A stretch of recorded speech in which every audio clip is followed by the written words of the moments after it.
Entonces hay un 50% de personas que están contentas, 50% de personas que están descontentas porque perdieron. Pero no es tan fácil en carreras que son de contenido social ver la bondad o el mal que pueden hacer si no se está bien formado. Si un estudiante de ingeniería civil no sabe hacer una viga, se ve muy rápido, pues se le cae el edificio. Puede uno encontrarse con mil problemas, pero ya había un bagaje de personas y de experiencia que te daba, bueno, o al menos a mí me daba una gran seguridad. ¿O qué perspectiva tienes del derecho administrativo en España y cómo es acá en Perú? El concepto de maestro en una universidad en España como que es muy grande.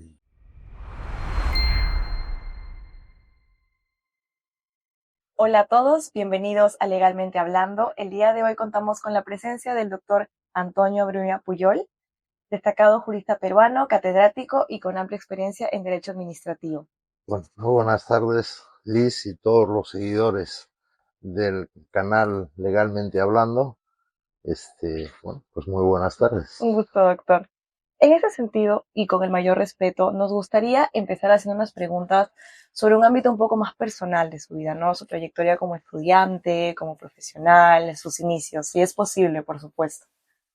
Sí, bueno, yo he estudiado como todo el mundo, he hecho el colegio, Claro. estudié en normalistas, después hice la carrera de Derecho en la Universidad Complutense, vine a vivir al Perú, empecé a trabajar en la Universidad de Piura, eh, por exigencias, digamos, del guión, entre comillas, cuando empezamos la Facultad de Derecho comencé a hacer el doctorado, por cómo entendemos una facultad y una universidad en la universidad, y bueno, luego pues he tenido cargos dentro de la universidad y ahorita estoy de nuevo como, bueno, más que de nuevo, he regresado porque eso nunca se deja a dedicarme como a ser profesor casi Claro. exclusivamente. Ujú.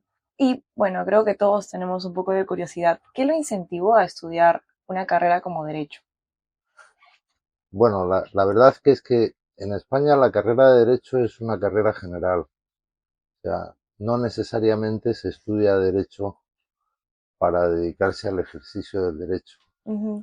Este, Más bien una carrera una carga formativa muy grande y que luego da una amplia posibilidad de dedicarse a muchas cosas, pues tanto jurídicas como no jurídicas, la empresa o cualquier iniciativa que uno tenga. Lo que da la carrera de Derecho es eso, como he comentado, una formación muy seria socialmente hablando. O sea, uno conoce la sociedad desde un punto de vista que es muy interesante para cualquier actividad que uno se dedique. Entonces, no, yo no estudié la carrera, pues sí, pues este tema de ser juez, etcétera, Ujú. sí me llamaba, pero no estudié la carrera especialmente por algo en concreto. Mm. Y luego la vida me ha ido llevando por otros temas. Claro, y en este mismo sentido, como usted menciona, ¿no? Usted empezó la carrera de Derecho por el mismo hecho de que es muy amplia. eh, ¿Y qué lo llevó a una rama como el derecho administrativo en sí? ¿Qué lo llevó No, a elegir eso eso? es muy curioso. A mí, cuando hice la carrera, a mí lo que siempre me había gustado era el derecho mercantil, el derecho comercial, porque también es muy interesante y es también muy amplio.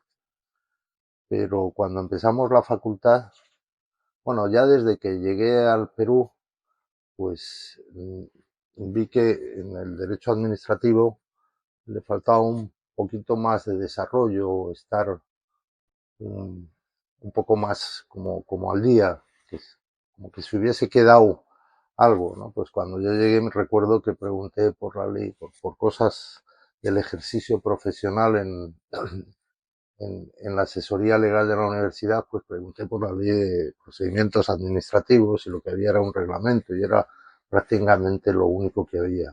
Esto sigue así todavía bastante tiempo. Entonces, a la hora de estudiar, bueno, pues yo estudiaba en la cátedra de García de Enterría.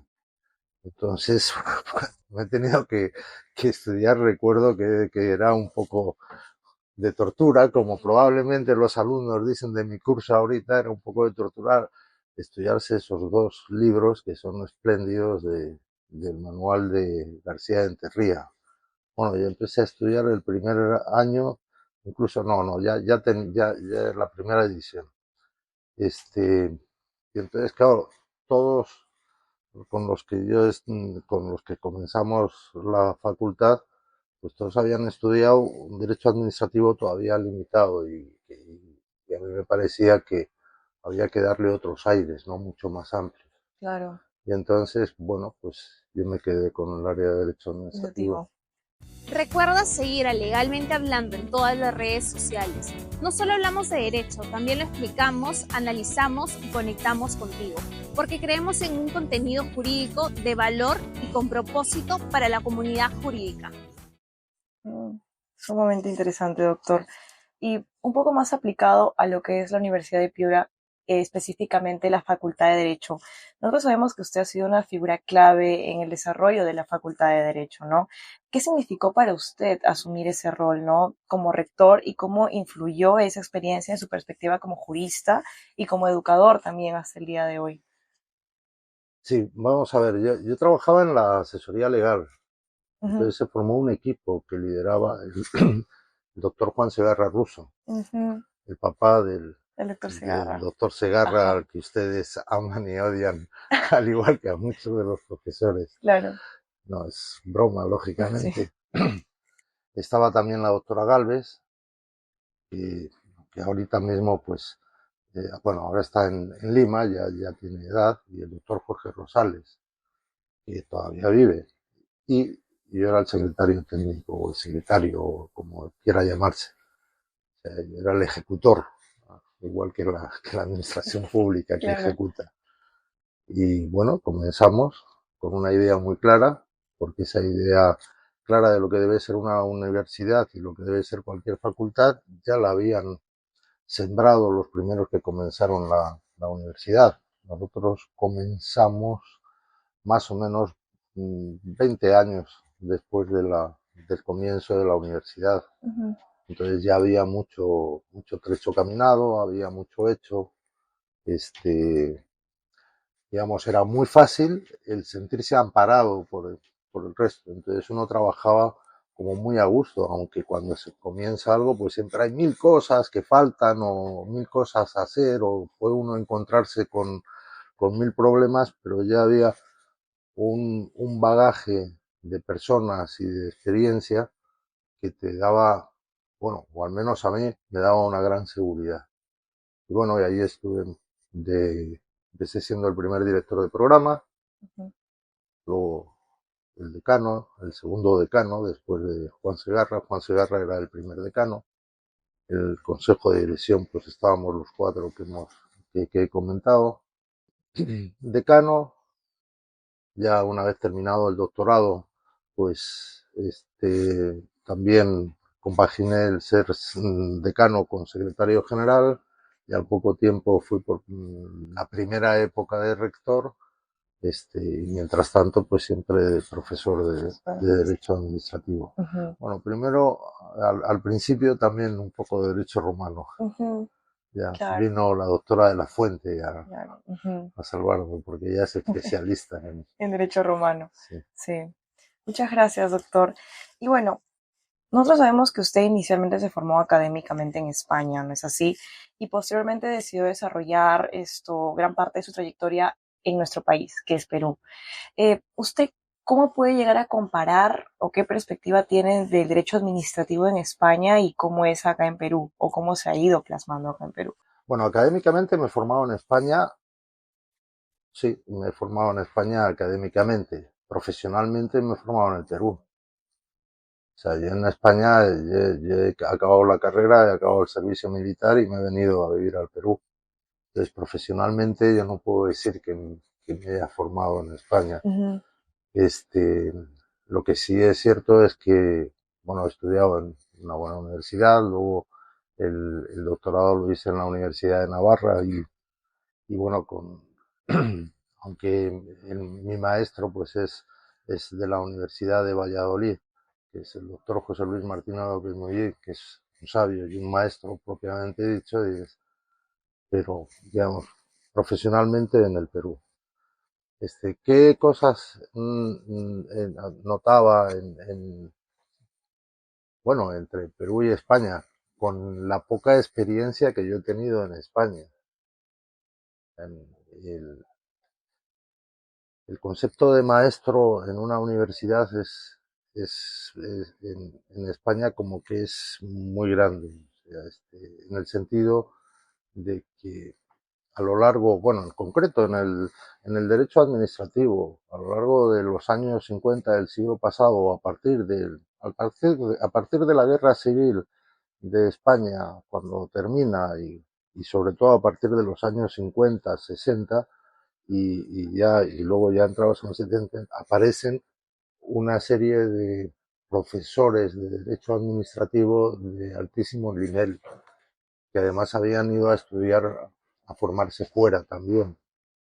Entonces, y a partir de ese momento en España, también en otros países, pero especialmente en España, el derecho administrativo adquiere un nivel muy alto por la gran calidad de esos profesores, cada uno con sus posturas, etcétera, pero de una calidad y además de una dedicación a la universidad y una capacidad formativa de sus discípulos muy grande.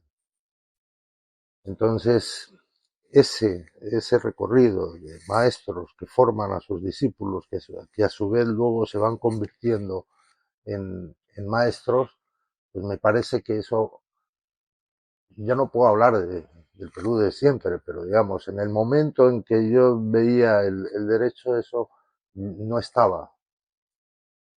Después leyendo y conociendo de grandes autores peruanos, dices, quizá se había dejado un poco de lado. Bueno, eso era un poco lo que notaba. Luego, en España el ejercicio de la profesión tenía un punto más, también lo digo bajo mi visión, de complejidad, porque la jurisprudencia ya en ese momento, al menos en el que yo estudiaba, era muy rica. Y esto venía de tiempo. En el Perú no es que no hubiese jurisprudencia, sino que no se conocía. Entonces, ahora mismo, pues, por ejemplo, uno se conoce todas las resoluciones del Tribunal Constitucional, de la Corte Suprema, si uno quiere conocer, o sea, eso, digamos, por decirlo de alguna manera, nos hemos puesto al día de, bueno, y esto también hace más complejo el ejercicio del derecho, porque ya no simplemente es la norma, o no es simplemente o la norma o la jurisprudencia, sino que al haber un mayor número de profesores, pues que son profesores como tales, pues la doctrina enriquece mucho, la jurisprudencia enriquece mucho. Las resoluciones de los tribunales administrativos, aunque no tienen el valor de una resolución judicial, pero enriquecen porque estudian desde una perspectiva específica y por especialistas específicos de esa materia, pues las materias, los temas y dan soluciones que también enriquecen el ejercicio del derecho. Entonces, yo creo que ese modo de ver que yo tenía en su momento el derecho ya ha cambiado muchísimo. Ahora mismo Tengo que entregar este informe y no encuentro la base legal exacta. Google no ayuda, el código es eterno y la jurisprudencia actual, imposible. Y con Justina lo encontré en segundos. Asistencia legal o inteligencia artificial especializada en leyes, normativa y jurisprudencia peruana. Precisa, confiable y creada para quienes ejercen o estudian derecho en serio. Y recuerda, Justina no reemplaza tu esfuerzo, lo acelera. Justamente muy relacionado a lo que está hablando usted, el derecho peruano, bueno, el derecho administrativo peruano en realidad ha tenido un desarrollo un tanto tardío y hasta un poco desordenado, se podría decir, ¿no? Sin embargo, ha cambiado con el tiempo, ¿no? Como usted ha mencionado. Desde su perspectiva académica y personal, ¿cómo describiría la evolución, ¿no? del derecho administrativo en el Perú en las últimas décadas y cómo también usted se ha ido adaptando, cómo usted ha visto cómo se han ido adaptando los juristas a ello, ¿no? Sí, bueno, yo me he estudiado el derecho administrativo desde las primeras materias, desde los primeros libros de derecho administrativo y en sus inicios el derecho administrativo era comparable a cualquier otro derecho administrativo del área continental. Este, cuando yo ya comenté que lo que existía era el reglamento de procedimientos administrativos. Entonces, claro, el derecho administrativo es mucho más amplio. Ustedes, los que son mis alumnos, saben que, porque además se los digo yo o se los dice cualquier otro de los profesores, pues unos se lo dirán de una manera como muy seria, otros gritando mucho, otras, este, otros, dándole, en fin, los profesores cada uno tenemos nuestro modo de ser, pero el derecho administrativo es muy amplio, prácticamente está metido en todo. Pues ese derecho comercial, ese derecho mercantil que a mí me encantaba, pues, aunque no lo quiera el doctor Segarra, pero hay mucho de regulación que corresponde al derecho administrativo, y así en todas las áreas. Entonces, lo que se trataba era o lo que nosotros nos planteamos en 1990, o lo que yo me planteé en 1990, y después ya con Víctor Vaca ayudándome, etcétera, era decir, pongamos, al menos por nuestra parte, las bases de ese derecho administrativo que es de una riqueza singular. Y bueno, y a eso nos dedicamos. O sea, yo recuerdo un tema que puede ser, que a uno le puede parecer, bueno, los actos políticos, y después, a mí me parece que era muy importante para saber lo que es un acto administrativo y diferenciarlo y qué cosas son y qué cosas no son, qué cosa es un acto administrativo y qué cosa no es, por qué el acto administrativo, en fin, toda una serie de temas que había que ir estudiando. Pues él hizo, ese fue su trabajo de investigación previo al trabajo de doctorado. Yo trabajé todo lo que era pensaba trabajar a fondo el acto administrativo, que lo hice, pero claro, me encontré con que hablar del acto administrativo sin saber lo que es la administración pública, pues no hay posibilidad. Y en nuestro, en nuestro ordenamiento, en nuestro mundo jurídico, no había libros, no había escritos sobre esto. Paralelamente, en la católica pasó lo mismo, con Jorge Danós.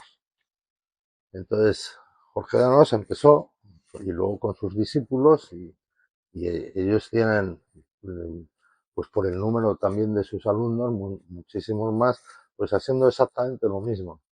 Entonces muchas veces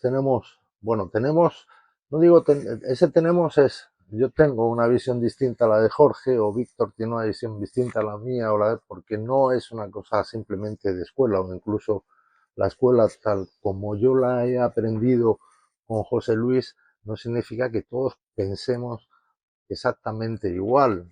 Este, es- es- Hay muchos matices y cada uno es cada uno. Pero bueno, pero eso es enriquecedor porque a,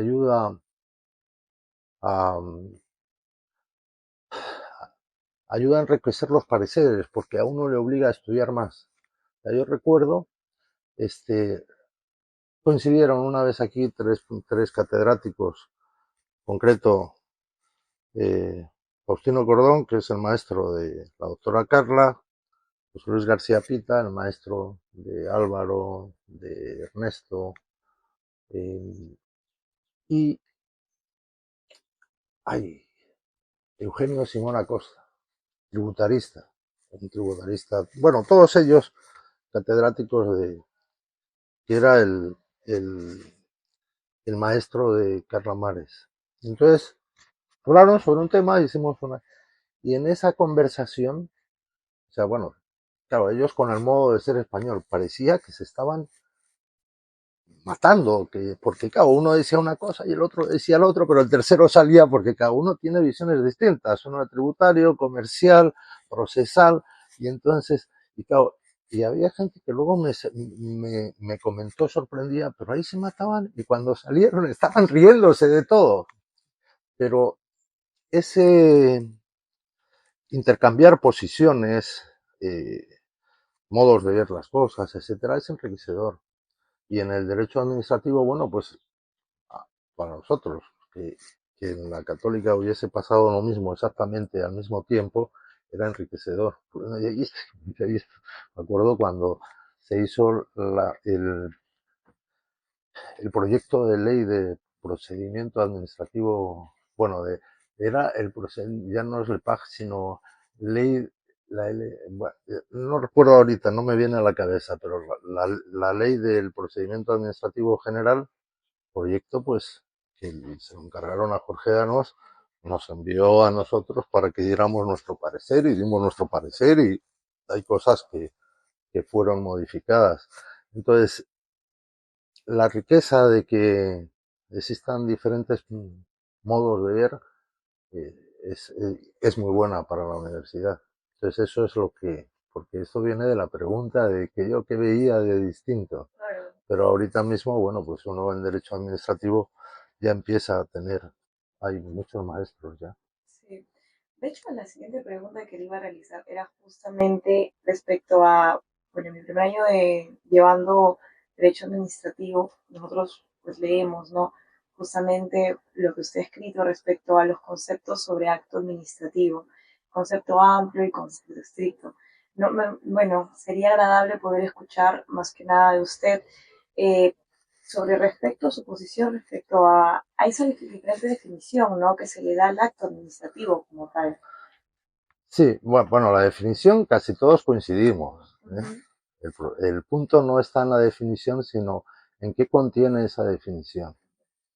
Yo tengo un concepto amplio del acto administrativo porque es un acto jurídico, digamos, es el acto jurídico administrativo. Si la administración quiere actuar en el mundo jurídico, pues actúa con actos jurídicos. Digamos, haciendo la comparación en lo que sea comparable, si una persona quiere actuar en la vida jurídica, actúa con actos jurídicos, no administrativos, pero sí, que es uno de los primeros cursos que se ven en la carrera. Y entonces, tengo que dedicarle tiempo a ese concepto estricto, aparte de que se habla en otros ordenamientos, porque aquí Ramón Guapaya escribió un artículo hablando del... Ramón Guapaya es mi amigo, por si acaso. O sea, no es... bueno, y como se ve, lo que comentaba antes, dices. Y entonces, bueno, pues tenía que decir, bueno, él piensa esto, yo pienso esto, que me parece que es más, no sé si más correcto, sino más adecuado para nuestra realidad jurídica, etcétera. Y al final, como para decir, bueno, también que no pasa nada con tener conceptos distintos o matices distintos, que lo importante en el derecho es que aquello que se aplica solucione la vida real, de posibilidades de solucionar en el futuro, de seguridad jurídica, y en el concreto en el derecho administrativo, que la administración actúe de acuerdo al derecho. Claro. Bueno, y respecto al reglamento, hay algunos autores que consideran que es un supuesto excluido del concepto de acto administrativo. ¿Cuál es su opinión o su perspectiva respecto de ello? Bueno, tiene que ver con ese concepto que tengo, que mantengo, no sabría decir cómo, sobre el acto administrativo. Ujú. Es un concepto amplio. O sea, no hay algunos autores. Uno que lo dice muy enfáticamente es García de Enterría. Yo he estudiado con él. Otro de los que los mantiene en en nuestro ordenamiento, Jorge Danós también mantiene la misma postura, Ramón Guapaya, por supuesto, yo por supuesto porque escribió su artículo sobre el acto administrativo. Y efectivamente, digamos, los regímenes jurídicos específicos del acto administrativo no normativo y del normativo tienen diferencias. Momento, modo, su modo de impugnar es muy distinto al del acto administrativo no normativo. Pero la impugnación es adjetivo al fondo de lo que es el acto administrativo. Si uno quiere estudiar, a mi entender, bien el reglamento, tiene que estudiar los mismos elementos del acto administrativo no normativo. El sujeto, el objeto, la forma, la causa, y eso tanto en uno no normativo como en el reglamento. Decía que después la impugnación, en un caso sea pues vía administrativa, a través de los reglamentos, y en otro caso sea a través de la acción popular. Claro. O ahora, barreras burocráticas que también se pueden, de cierta manera, impugnar. Claro. Listo, doctor. Muchas gracias. Bueno, justamente hablando del tema de recursos de impugnación, pasando un poco más a lo general, en relación a con los recursos de impugnación regulados en la ley del procedimiento administrativo general, ¿no?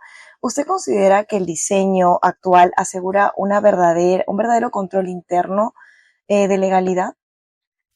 Bueno, vamos a nivel jurídico, digamos, está muy bien.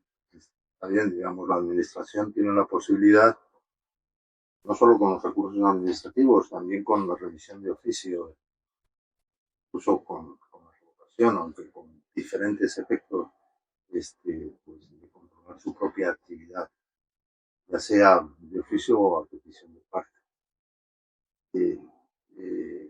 Pero, digamos, el control de la administración es algo mucho más amplio.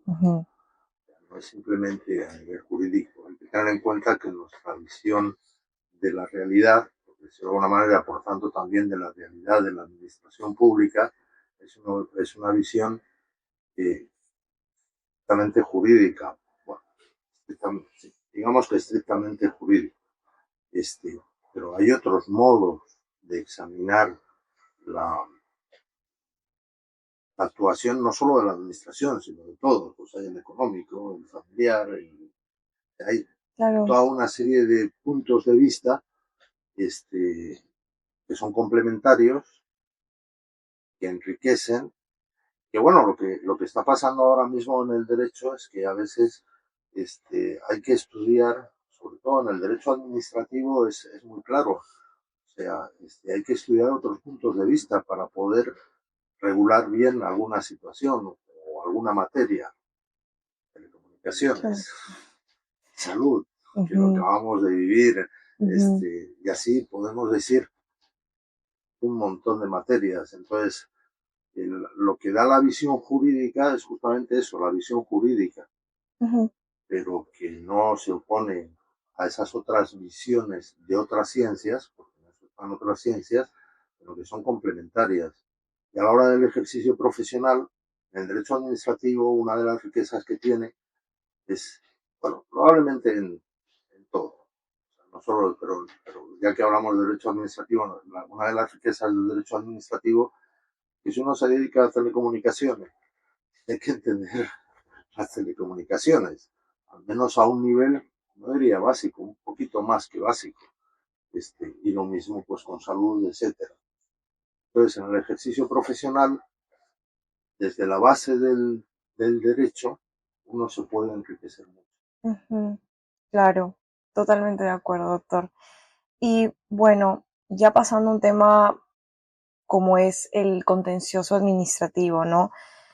Más que nada, para usted, ¿cuál es la función esencial que cumple el proceso contencioso administrativo, ¿no? Dentro del derecho administrativo. ¿Y en qué medida considera usted que ha contribuido al fortalecimiento del control del poder público en el Perú? Sí, vamos a ver. El Poder Judicial, me vuelvo un poquito más atrás, en el Estado de Derecho, decirlo de alguna manera, se crean diferentes poderes, se les otorga diferentes funciones, y el Poder Judicial lo que tiene, la función es controlar y uno de esos poderes específicamente, que es la administración pública. Entonces eso es una de sus funciones importantes en el Poder Judicial. Entonces, el desarrollo del contencioso administrativo, en el control del derecho administrativo, también tiene que ver con el crecimiento del derecho administrativo, que a su vez crece porque crece la intervención de la administración pública en la vida de cualquier país. Entonces, al crecer esa intervención, si paralelamente no crece el control contencioso administrativo, pues tendríamos el origen, dices, una falla, porque el Poder Judicial, de sus funciones es controlar el ejercicio de la legalidad, o sea, el ejercicio legal o el ejercicio conforme a derecho de los poderes, en concreto de la administración pública. En esto se ha avanzado mucho en nuestro Poder Judicial. Y me imagino que con el paso del tiempo en todas las cortes pues existirán sus salas especializadas en derecho administrativo, porque la actividad de la administración es por fuerza de las cosas es muy amplia, cada vez seguirá creciendo y por tanto seguirá siendo necesario controlar su actividad jurídicamente hablando. Claro, listo. Doctor, un poco más respecto a los alumnos, ¿no? Usted como profesor, como doctor, como profesional, ¿qué consejo le daría a quienes desde las aulas, ¿no? Soñamos con una carrera académica y con incidir en la transformación del derecho desde una mirada crítica, ¿no? ¿Qué nos recomendaría a nosotros como estudiantes de derecho? Vamos a ver. El otro día en una reunión con el doctor Pablo Sánchez Cid, que hablábamos pues, de la universidad y de los estudios de derecho, nos comentó de un libro, no tengo el nombre de la autora, pero más o menos venía a decir el título, La década social fundamental, refiriéndose a, a una década en que toda persona es esencial en su formación. Y esa década incluye los años de universidad. La vida profesional, lo que la vida nos depare a cada uno puede ser muy distinto. Y además uno, por mucho que intente decir que yo voy a hacer esto, pues no necesariamente sucede. Yo nunca pensé, pues, que iba a ser profesor ordinario de Derecho Administrativo, que iba a estar a la cabeza de una universidad por una serie de años, a la cabeza de una facultad. La verdad es que para mí no entró. Pero la propia vida pone delante retos que uno tiene dos posibilidades. O echarse atrás de ese reto o encararlo. No simplemente, o sea, porque muchas veces es algo que a uno no le interesa, pero bueno, entonces, ¿qué es lo importante en cualquier persona? Esos años de formación. O sea, la exigencia en la universidad, al menos yo puedo hablar de esta universidad y de mi facultad, es alta. Claro. No regalamos nada a nadie, por muchas razones.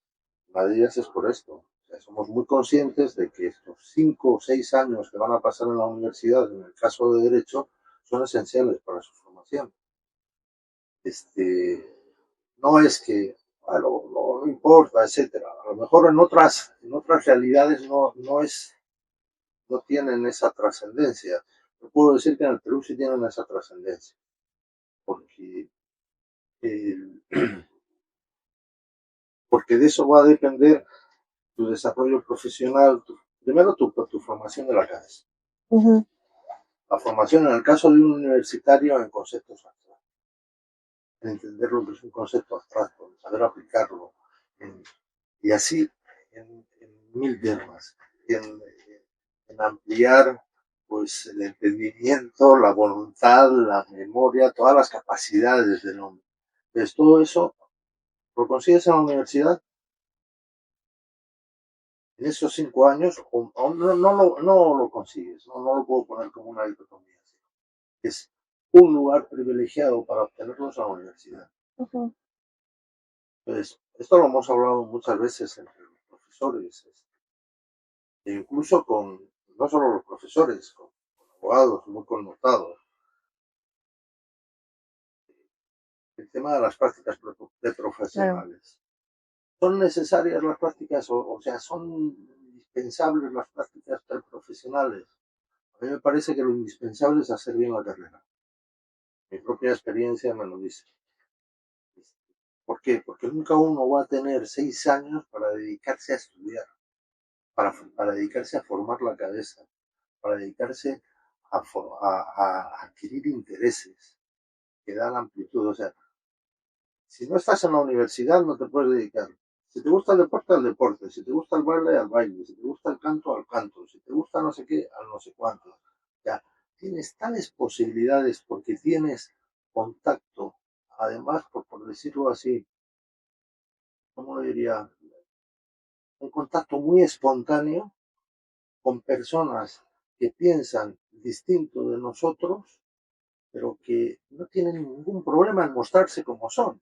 Entonces uno aprende a estar con uno pues que es, voy a poner estereotipos, ¿no? Uno que es que posea mucho, otro que es más bien tirando a tímido, otro que es no sé cuántos, una chica que es así, uno que tiene unos intereses políticos de esta manera, otro tiene otros intereses políticos, y todo eso como con una gran espontaneidad Mm. y sin miedos, entre comillas, de darse de...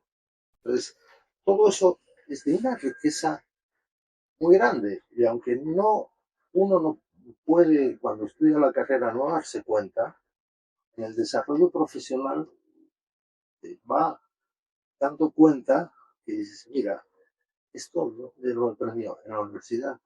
Y Mm. lo mismo en lo que es el área académica o científica propiamente dicha, ¿no? O sea, no la base la aprende en la universidad. El idioma de cada profesión se aprende en la universidad.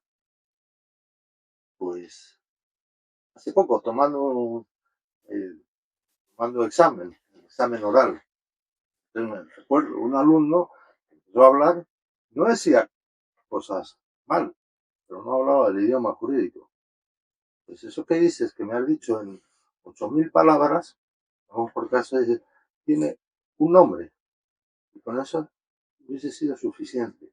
Eso que intentas explicarme tiene un nombre, con eso es suficiente. Entonces lo que se aprende en la universidad es, es, es poco probable que se pueda aprender después. Poco probable. No digo que no sea, porque somos distintos, porque hay cabezas muy potentes, hay cabezas muy potentes que a lo mejor incluso no necesitarían la universidad. Pero la universidad no es simplemente para las grandes cabezas, que también, o sea, no digo que no sea para ellos, sino que también es para una franja muy grande, que esto es lo que va haciendo que cada vez el país sea más culto, que llegue a más gente la educación, el conocimiento, el saber hacer las cosas luego en la vida social. Esa es otra cuestión que tenemos que, que sucede. O sea, por ejemplo, si un estudiante de ingeniería civil no sabe hacer una viga, se ve Ujú. muy rápido, pues Claro. se le cae el edificio. Si un profesional de derecho no sabe derecho, no se ve tan rápido. ¿Qué razón? Pues si vas a un juicio, siempre gana uno. Sí. Entonces hay un 50% de personas que están contentas, 50% de personas que están descontentas porque perdieron. Entiendo que estoy extralimitando, pero no es tan fácil en carreras que son de contenido social ver la bondad o el mal que pueden hacer si no se está bien formado.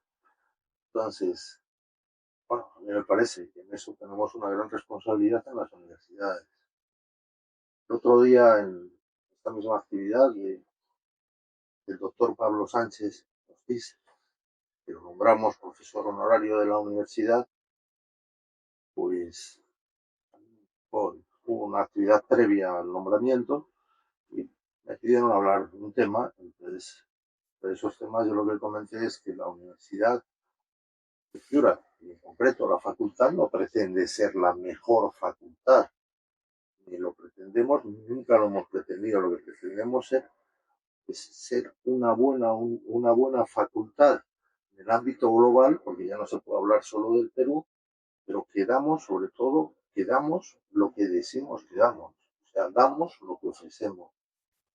Entonces, de ahí que estudios de Derecho, al menos en esta facultad, pues sean relativamente complejos. Sí, definitivamente. Sí. Listo, doctor. Muchas gracias por su tiempo. Muy bien, muchas gracias. Gracias. Un saludo a los seguidores del canal, Listo. legalmente hablando. Gracias. Hasta luego. Nos vemos pronto.